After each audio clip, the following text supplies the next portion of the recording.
All right, let's move on from that. Let's talk about the heavyweights. I always like talking about the big boys. And we're going to, for the next sort of 20 minutes or so, talk about quite a few heavyweights. I want to start with AJ Bakole. Ben Shalom came out. He was ringside for the Adam Azim fight alongside Martin Bakole. Billy Nelson was there as well. And he was very loud and vocal in saying AJ Bakole is signed for Africa in the summer against AJ. Eddie Hearn shut that down and said, what are you talking about? I feel like the truth lies somewhere in the middle. I don't think Ben Shalom just says that without knowing something. I think Turkey had words and said some words to the effect of, I'd love to do AJ versus Bakole in Africa. I think AJ could be up for it. I think Bakole would as well. And Ben Shalom just took that as if, yeah, we've got it. It's in the bank. Whereas, that's probably Turkey just saying it in an isolated conversation to Ben Shalom. And he's went and said it to whoever. Whereas Eddie Hearn is like, what? Yeah. Turkey is 100% definitely trying to push this Riyadh Season Africa or Ring Magazine Africa, I think it will be now. And I think he's probably looked at the landscape and thought, if it isn't Ngannou, who are the next two best? And the next best, well, not even next two, but the top choices will be AJ and Bakole, without a shadow of a doubt. And it would be epic. Dude, it'd be enormous. It would be that show. We talked about it last week, but I can't not talk about it. How incredible, wherever in Africa it is, it would be just, it'd be incredible. It'd be like an African team winning the World Cup. The streets would be just bedlam. Yeah, it'll be bedlam. You've got two monsters. You've got AJ, who does visit Africa quite a lot, obviously Nigerian. You've got one Congolese, obviously Congolese being in Kinshasa, where Rumble in the Jungle was. So you've got that history there as well. I don't mind what Martin Bakole's doing here. I think Martin Bakole's smart. Look, AJ's in a position where he wants to fight Fury.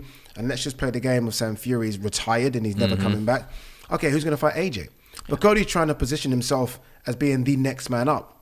Obviously, he's got to get past F.A. Jagba, but I think what he's doing now, he's almost becoming the people's choice. Yeah. Like now, a lot of people are saying, AJ Bakole. I've got to see AJ Bakole. So Bakole's done quite well here. It's funny because the two names you hear so much about now that Fury is quote-unquote retired is AJ Wilder, and people are like, no, I want Bakole. If you'd said like a year ago AJ Wilder, even before he lost the Zhang, let's do Wilder. Now it's just like, no, we want Bakole. We want Bakole. Yeah. I do wonder what AJ wants. I wish I could sort of read his mind and go into that brain of, okay, AJ, what do you want to do next? I think he would still say Fury. I think he's still adamant he can get Fury out of this retirement and they're going to have this fight in women. And I still believe, hand on my heart, I think that's going to happen. But if not, the options, and me and you did this last week, are Dubois, rematch if Dubois beats Parker, Wilder, who's got a fight coming up, if he comes through, Jarrell Miller, Bakole. In terms of legacy, I think the Bakole one is massive. AJ's become world champion. He's done that route already.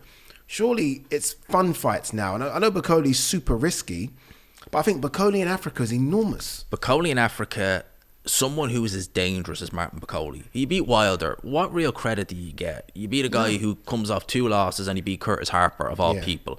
Dubois is going to go down the USAC road. So, you're looking at guys like Zille. He's not going to... Zhang Caballero doesn't even excite me. Doesn't excite anyone. It doesn't excite me at all. So you look at Bakole, and if you imagine they fight in... Say they bring it Rumble in the Jungle too. Him against Bakole and Kinshasa here. And say AJ wins. Oh, that's it. That is literally... You could go out on a high. AJ's got 2 choices. They go out on a high, or then we definitely get excited about AJ versus Fury. Because you're like, oh my God, AJ's back. Oh my God. Do you know what I mean? We're like, AJ's back. So the risk reward here is massive. The risk is enormous. But the reward, if you were to beat a Bakole, and just think how that would do for his confidence. Like I talked about it last week, and you made a great point. You're like, what would Dylan White do for AJ? Nothing. Beating a Bakole, especially if it was in Africa, his confidence would be just through the roof. It would be incredible. And I don't think AJ's scared of Bakole. No. I don't think fighters think like that. Like, they're not like us. We start to think in terms of fear, and I think they look at money and what a fight does for them. So I think AJ would fight Bakole. Is it risky? Of course it is. At this stage, anyone fighting Bakole is risky, man. Bakole could chin Usyk. Exactly. Bakole could chin. He's got that about him. But he's got slow feet, and he can also be chinned. I think we saw that against Michael Hunter. I know many moons ago, but we saw it. You can catch him. Look, I'd make Bakole a favourite because Bakole right now is fucking sky high. Man. But I mean, if AJ wants a redemption arc, doesn't get bigger than this. Well, one thing I would say is Bakole's defense is not the strongest. No, it isn't, dude. Big Baby Anderson, if only he had really good punching power, then man, that could have been a very, very different fight. Yeah, and experience. And experience. And he lacked both. He lacked power, he lacked experience, and he lacked size. Yeah. Those are three things that AJ doesn't Instead of lack. moving, he just decided to fight fire with fire, which is just crazy. You're asking for trouble there. AJ will not do that. And AJ, man, you do not. If Michael Hunter was rocking you, AJ is going to send you into space if you give him a chance. Oh my Lord, it would be incredible. But let's see what happens, because I do think there's going to be an AJ announcement soon. I want to, on that AJ Bakole theme, I just want to quickly talk about Usyk. Again, Usyk looks like he's going to wait for the winner of Dubois Parker. Turkey the other day, in his kind of dream fight scenario, said Moses Itauma. I'm like, well, steady. I'm on the Moses Itauma hype train. I'm his biggest fan. I'm wearing Moses Itauma boxers.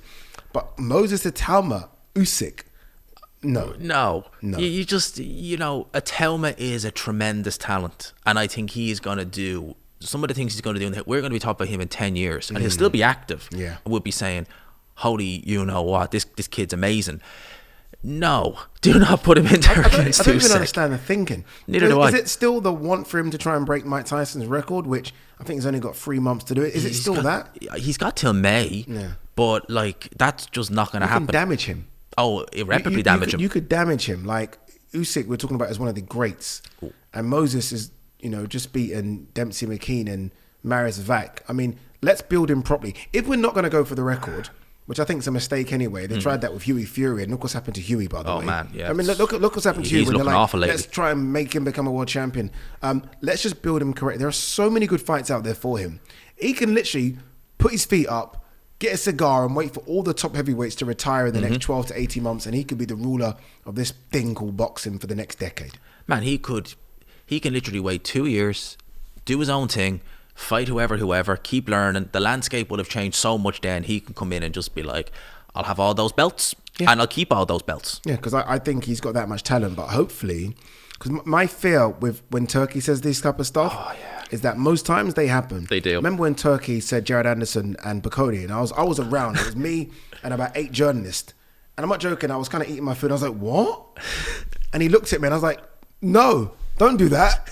And he was like, no. Like, and I was like, no, I'm telling you, Bakole will damage him.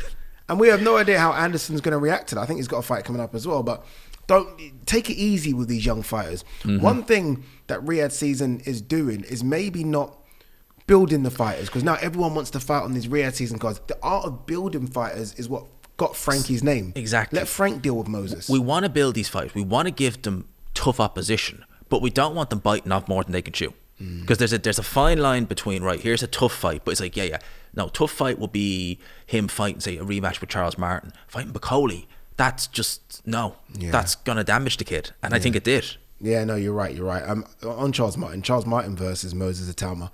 Man, I think would be a good one. I don't mind that. 100%. I don't mind. I think Charles Martin's called him out. I like it. You get experience, former world champion. Yes, the worst maybe heavyweight world champion we've seen in years, him and Bermain Stavern. No disrespect, guys, but it's true. So I don't mind a Charles Martin, if he's got anything left, versus a Moses. And Charles Martin will talk. He'll sell the fight. He will chirp a little bit, the way Americans do. So I like that fight.